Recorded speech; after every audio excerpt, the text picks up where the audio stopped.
Olá, internautas, aqui da TV 61, do Expresso 61. Estamos começando mais um programa, O Direito Achado na Rua, aqui pela TV 61. E eu recebo hoje aqui o Tiago Trentini. Nós vamos conversar sobre o direito achado na rua, questões emergentes, revisitações e travessias, que é tema de um dos livros, de uma das publicações do Grupo de Estudos do Direito Achado na Rua, no qual o Tiago publica um artigo que é intitulado Emergência LGBTQIA+, para um 2030 possível. Como vai você, Tiago? Tudo bem? Bem, melhor agora, João, que a gente conseguiu Muito se bom. encontrar e conversar um pouco, né? Demorou um pouquinho, né, para a gente conseguir se falar, né, as agendas aí, as suas agendas. Mas conseguimos. Conseguimos, muito bom. O Tiago, ele é mestrando em Direito pela Universidade Federal de Brasília, UNB. O tema dele é Sociedade, Conflito e Movimentos Sociais. Ele é especialista em Filosofia e Direitos Humanos pela PUC do Paraná e especialista em Direito Homoafetivo e de Gênero pela Unisanta e bacharel em Direito pela Universidade do Vale do Itajaí, a Univale. Ele também é membro do Observatório do Sistema Interamericano de Direitos Humanos, na Univale, na área de direito emergentes das diversidades sexuais identitárias, e membro do grupo de pesquisas O Direito Achado na Rua, da Universidade de Brasília, UNB, coordenado pelo professor José Geraldo de Souza Júnior. Você é advogado, né, Tiago? Sou advogado também, João. Isso, muito bem. Vamos então começar a falar sobre o tema do livro, né, e do seu artigo. Antes disso, eu queria primeiro agradecer, né, o espaço, João, cedido, porque eu acho que é sempre um ato político, né, a gente firmar os nossos pés nesse campo de disputa tão grande que tem sido, e em especial desde o golpe de 16, enfim.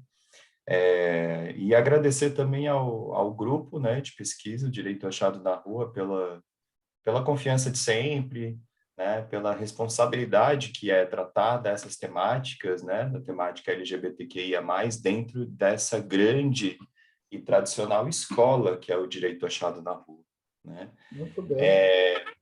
Sim, E desculpa. para começar um pouquinho, eu queria ler o prólogo desse texto que você mencionou, né, do livro. Esse livro aqui, que a gente lançou na última matéria que cursamos com o professor José Geraldo, Direito Achado na Rua, Questões Emergentes, Revisitações e Travessias. Na verdade, essa é a coleção Direito Vivo, é o volume 5. Ela é coordenada pelo professor José Geraldo e pelo professor Alexandre, né, Bernardino Costa. Então, foi um prazer ser um dos organizadores da obra e contar com tanta gente boa escrevendo sobre tantas potencialidades, né?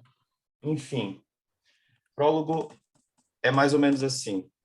Para não ser mercadoria que ainda somos, nesta sociedade constritiva, trucidados, nos altares do lucro e da polícia, nós, trabalhadores, índios, mulheres, negros, bichas, ovelhas abatidas no grande matadouro do sistema. Quem falou isso foi Noel Delamare, em 1984. Para quem não sabe, Noel Delamare é o pseudônimo literário do nosso grande querido Roberto Lira Filho, né? Que adotou esse pseudônimo não para se esconder, mas para conseguir separar a produção de ensaísta, de poeta, de tradutor de poesia, dos trabalhos de filosofia e da sociologia jurídica, que é onde a maioria das pessoas o conhece, né? Eu não poderia deixar de falar desse tema por vários motivos, né? Primeiro, por ele estar conectado assim intimamente com essa perspectiva de um direito emancipador mas que também é denunciador, né? Que o direito achado na rua tanto traz na sua essência, né? Por estar conectado com esse livro, já que a gente tem um capítulo, né, como você mencionou, um texto de minha autoria, juntamente com a autoria da Carolina Vargas, uma querida também que cursou a matéria com o professor, e também porque, assim, desde a graduação é a minha área, é a minha pesquisa, né? Como você bem falou, depois eu tive as duas especializações ali também que continuaram sendo nesse tema, que é o foco da minha pesquisa, né? As lutas pelo reconhecimento do movimento LGBTQIA+, né? E é claro que o direito achado na rua ele vem trazendo um contorno muito mais atual, né? Muito mais no chão, como Frei Beto diria, né? Colocando os meus pés no chão, fazendo com que a minha cabeça pense onde esses meus pés estão pisando, né? O direito achado na rua ele tem disso, né? Essa perspectiva que o difere muito de outras perspectivas de pesquisa, de atuação, é exatamente estar nesse espaço, nessa sinergia entre os movimentos sociais e as produções de direito, né? Esse hiato que para muita gente é hiato, o direito achado na rua consegue falar muito, né? E explicar muito, e mais do que explicar, consegue oferecer estrutura, consegue oferecer pressupostos que nos auxiliam a entender e a continuar na luta pela busca desses direitos, né? Muito bom. Eu queria só entender essa referência ao ano de 2030, Tiago. Então, o ano de 2030 aqui, na verdade, é mais uma interrogação, né?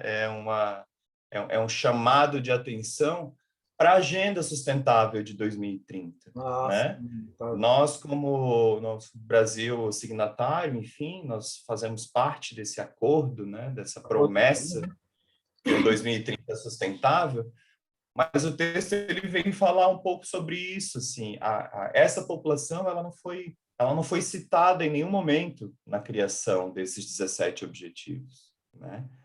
Então, como falar sobre vida sustentável de uma população que não é nem entendida como existe, né, como existente? Claro. Esse é o desafio, né, desse empoderamento democrático de existência e de representação. E é um pouquinho por aí que a gente anda nesse texto que você citou do livro, desse livro aqui, né? Maravilha. Tiago, a gente vive um momento de retrocesso. Você mencionou o golpe de 16, né? Que na minha opinião, o golpe ele ainda tá caminhando, né? A gente quase teve uma espécie de AI-5 há poucas semanas, né? Que seria o recrudescimento desse regime que já é fascista, neofascista ou qualquer configuração, mas é um regime que está destruindo direitos, está retrocedendo em todas as pautas no nosso país, né?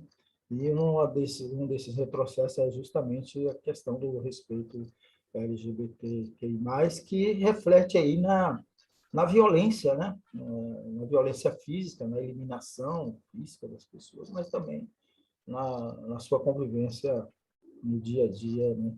Na sociedade. Eu queria que você analisasse um pouco essa situação no atual momento que a gente vive, desse retrocesso no nosso país. É desafiador e cruel, João. É desafiador e cruel. Eu respondo isso não por fazer parte, inclusive, do movimento, né, por ser um homem gay, mas principalmente por ter minimamente, né, esse engajamento. Porque, retomando um pouco, além de todos esses motivos que me fizeram trabalhar esse tema e trazer esse tema para o livro, mas principalmente essa perspectiva que o direito achado na rua traz de engajamento com o social e com o presente, né? De engajamento com as nossas responsabilidades. Eu acho que esse vai ser, e está sendo, e vai continuar por muito tempo, porque a gente não pode se enganar que todos os os passos atrás, as perdas, a destruição da estrutura social que tínhamos minimamente, inclusive, né, que aconteceu desde 2016, não vai ser fácil reconstruir, vai levar tempo, né? Vai levar tempo. Isso vai passar, né? Apesar de você amanhã vai ser um outro dia, vai passar, acredito. Os movimentos sociais, eles têm uma contribuição, estão contribuindo de uma maneira muito efetiva em relação a isso, mas a gente tem que lembrar das nossas responsabilidades com o advir, né? Como a gente fala aqui no livro, com as possíveis travessias, né? E falo isso quanto estudantes, quanto profissionais de diversas áreas, não só do direito, né? Nas lutas por reconhecimento e emancipação, né? Lógico, eu trago aqui luz a temática LGBTQI+, mas não somente isso, né? Eu vi que a querida Maíra veio, falou sobre os povos indígenas, né? Eu vi que o querido professor Tuco veio, falou direito à alimentação, enfim, são vários frontes, né, que hoje estão sendo praticamente demolidos, né, e que vai nos custar algum tempo, né, e perspectiva de futuro, né. E aí esse compromisso com os direitos humanos e com a vida é que eu acho que precisa estar muito claro, né, na nossa cabeça. A gente nós somos sujeitos, né? Somos produzidos por discursos, por historicidades, enfim. No último mês de junho, eu não sei se é de conhecimento de todo mundo, mas a gente comemora o mês da diversidade, né? É um mês onde a maioria das empresas colocam bandeiras coloridas, né? Onde a maioria das ruas são enfeitadas e etc. Muito bom, né? Rememorar, significar, visualizar. Claro que tem o seu aspecto positivo, mas por quê? Por que estamos fazendo esse trabalho? Por que essas pessoas, essas organizações estão falando sobre isso? É preciso que tenhamos essa responsabilidade, né? No mês de junho de 1969, nos Estados Unidos, foi conhecido pelo levante de Stonewall. Stonewall, para quem não sabe, era um bar, Stonewall Inn, né? Em um dos bairros em Nova York, que frequentemente era violentado pela polícia local e etc. Enfim, até que chegou no momento de quebra dessa plasticidade, onde aquelas pessoas que frequentavam aquele lugar disseram, não, a gente não quer mais isso, a gente não precisa disso, a gente não merece isso, né? E aí, enfim, levantaram um movimento que ficou conhecido como talvez o mito, né, da criação, do nascimento do movimento da diversidade no mundo, que inclusive foi encabeçado por duas pessoas trans, né? A Riviera e a Marshall, que é importante a gente trazer também, porque mesmo dentro do movimento LGBTQI+, a gente tem algumas disputas políticas, né? E as pessoas trans têm um papel fundamental nesse processo, né? Encabeçando várias questões, enfim. E é preciso trazer essa consciência, né? Então, quando você me perguntar hoje, né, qual a minha avaliação do que a gente vive hoje é de um desastre, claro, de uma crueldade, e não se enganem, inteligente, né? Porque há método nisso, é um projeto, né, sobre isso. E o que a gente precisa, na verdade, eu acho que se concentrar para que a gente não perca energia em outras questões, em outros frontes. Eu gosto muito de citar o que a Marilena Chauí fala, né? Quando ela diferencia distopia de utopia, né? Nem a distopia e nem a utopia se nega o horror, ou seja, a gente não pode negar o que está aí, né? A gente não pode negar o que está acontecendo. Mas a grande diferença é que a distopia encontra o horror como ponto final. Não há mais nada. Acabou. Está ganho, né? Enquanto a utopia enxerga o horror, enxerga a realidade, mas consegue vislumbrar outras possibilidades, outras travessias. E eu acho que é isso que tem que ser o nosso esforço, né? E eu acho que isso também que conecta, né? Você mencionou os nossos outros entrevistados aqui, mencionou os movimentos sociais.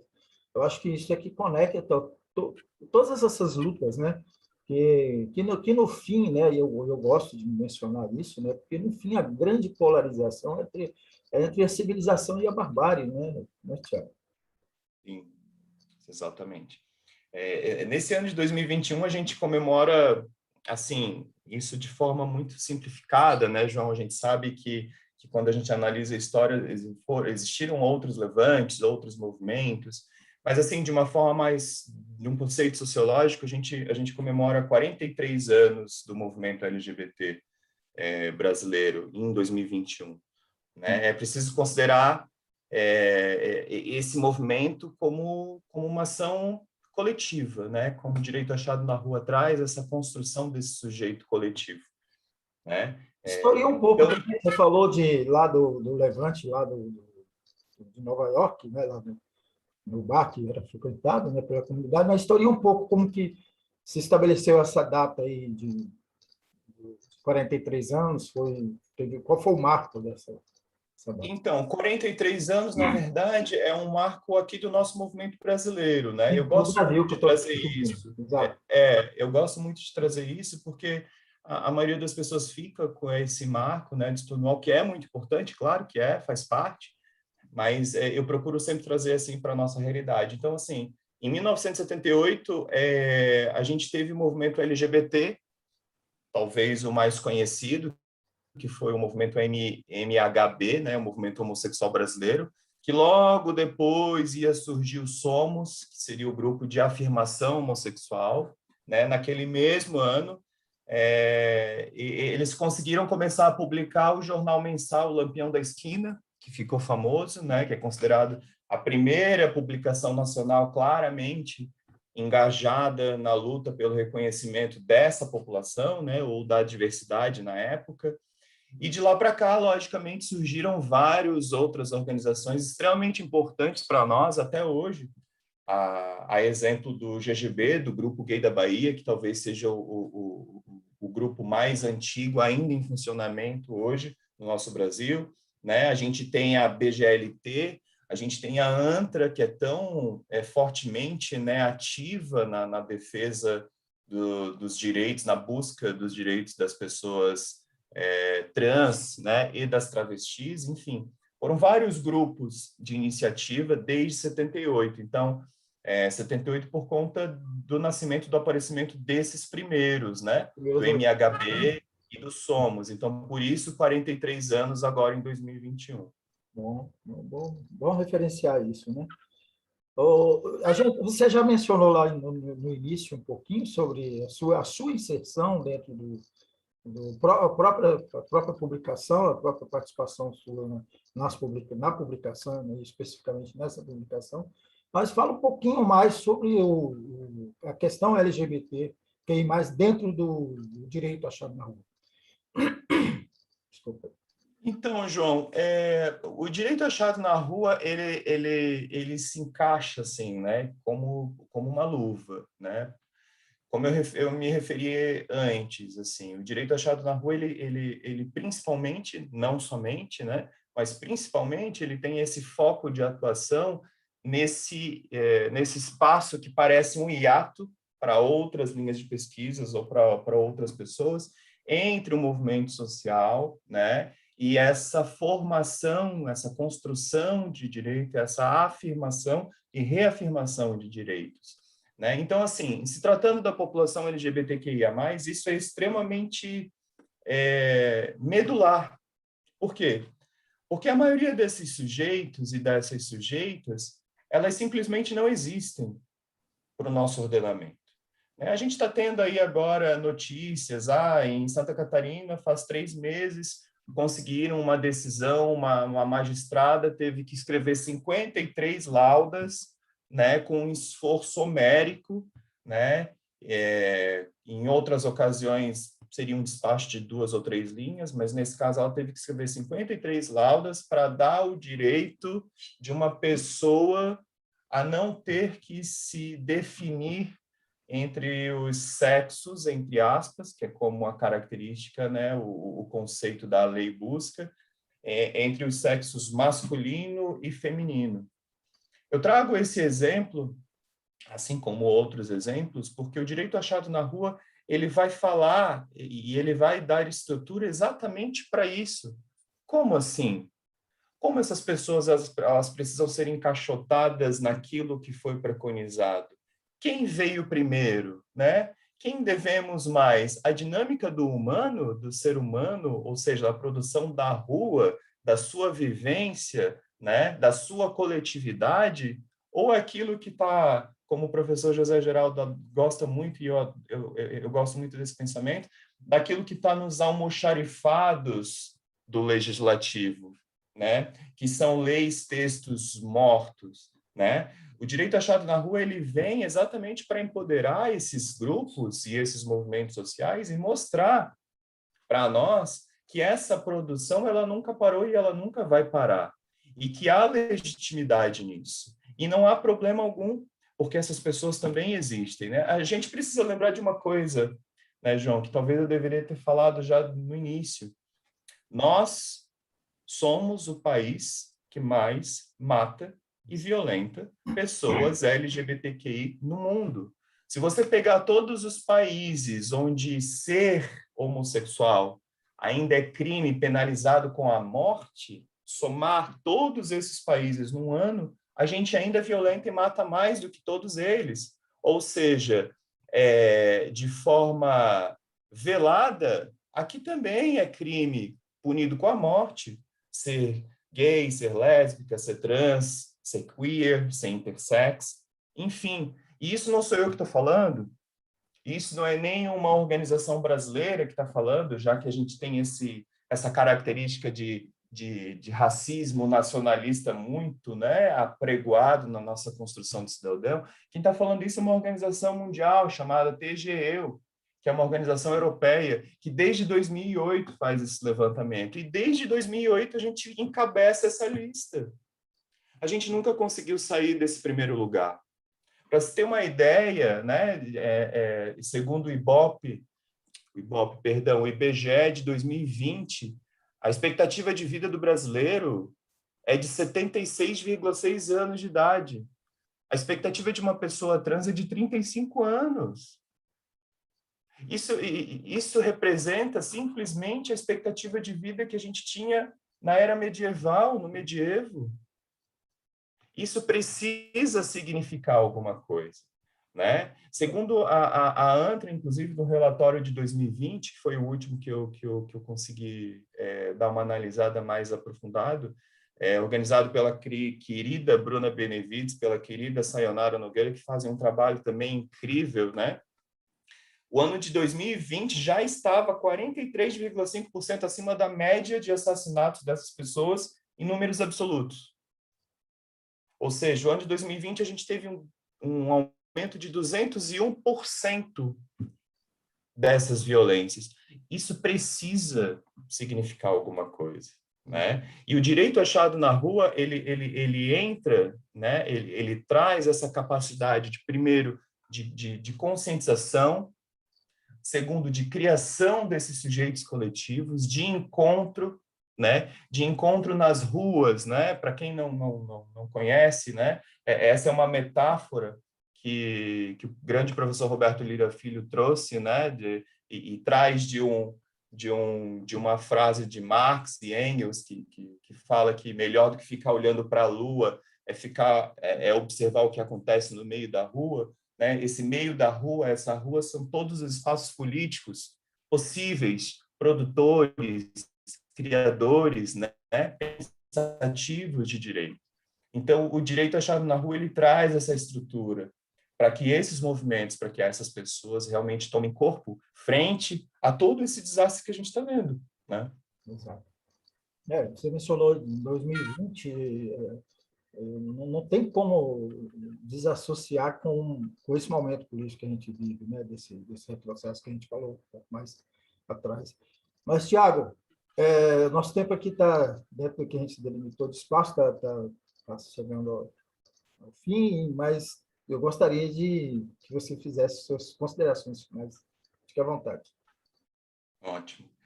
Primeiro eu queria novamente agradecer, João, e falar que os nossos passos sempre vêm de longe, né? Para que eu hoje pudesse estar dando cara a tapa, né? Falando abertamente sobre esse tema, né? Vestindo uma camiseta, vestindo cores, né? Não tendo problemas, por exemplo, em ter um espaço tão potente como é o programa de pós-graduação em Direito, sob a orientação do querido professor José Geraldo Souza Júnior, da querida professora Thalita Dias Rampim, para falar sobre o que eu quero falar, ou seja, dar voz, a minha voz, ao meu corpo. Outras pessoas vieram antes, né?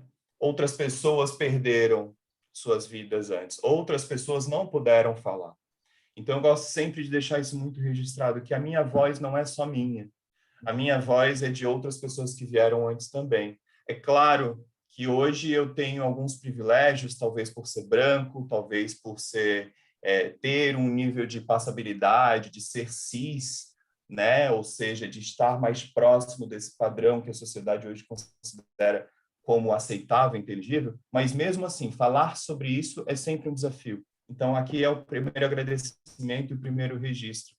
E segundo, falar que é uma grande alegria e responsabilidade também tratar desse tema dentro como eu já falei, dessa grande escola e privilegiada escola que é o direito achado na rua, né? E a gente fala escola porque são várias temáticas, são várias abordagens, né? São vários pressupostos que dão suporte a uma série de discussões urgentes e emergentes, né?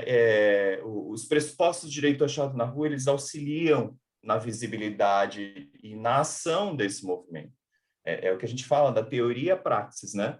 A exemplo disso, as últimas e paradigmáticas ações que chegaram ao STF, por exemplo, né? Eles contaram firmemente, posso dizer até que foi essência dessas ações, institutos, e aí institutos conhecidos para nós que somos dentro do mundo do direito, que é o Instituto do Amicus Curiae, né?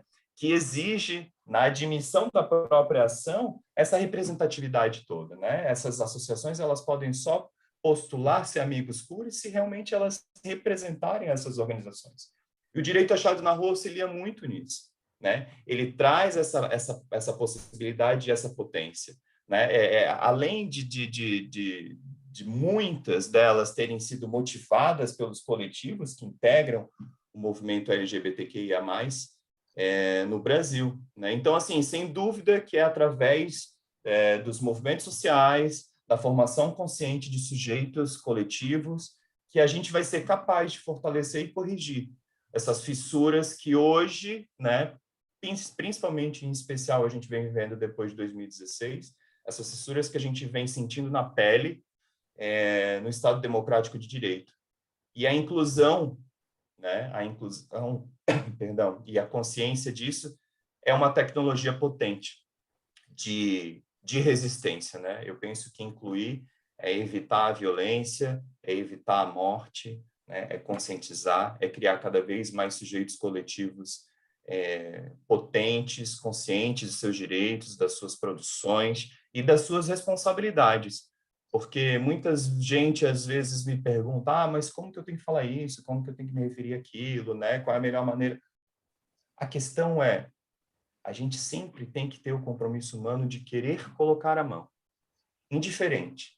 Se você quer colocar a mão, você vai fazer um bom trabalho. Né? Se você quer encostar a mão nesse ser humano, e quando eu falo encostar a mão, é aprender sobre, olha, como você quer ser chamada ou chamado? Ou como eu posso te ajudar em relação a isso? Você não precisa exatamente ser perfeitamente, né, educado e já preparado para isso. Mas a grande questão dos nossos tempos, principalmente agora, é essa questão humana, esse compromisso, essa responsabilidade de querer colocar a mão no outro. Eu acho que esse é o nosso maior desafio e acho que o direito achado na rua com certeza nos traz muitos desses pressupostos humanísticos, né, de emancipação. Exatamente, né? E eu estendo aí a sua fala, né, como solidariedade, né, que é o que está faltando muito na nossa sociedade, inclusive dentro dos movimentos, das pessoas que querem compreender, né? Então, começa com a solidariedade, que que ajuda muito. Gostei muito da nossa entrevista, Tiago. Maravilha, dá vontade de ficar conversando aqui. Dá vontade até de fazer mais programas, então você já está convidado para vir Vamos, aqui. por favor, vai ser um grande prazer. Muito bom. E assim a gente termina aqui o nosso Direito Achado na Rua, aqui pela TV União. Agradeço a você que nos assistiu. Mais uma vez, agradeço a você, Tiago. Obrigado. Obrigado pelo espaço. Volta no próximo programa. Até lá.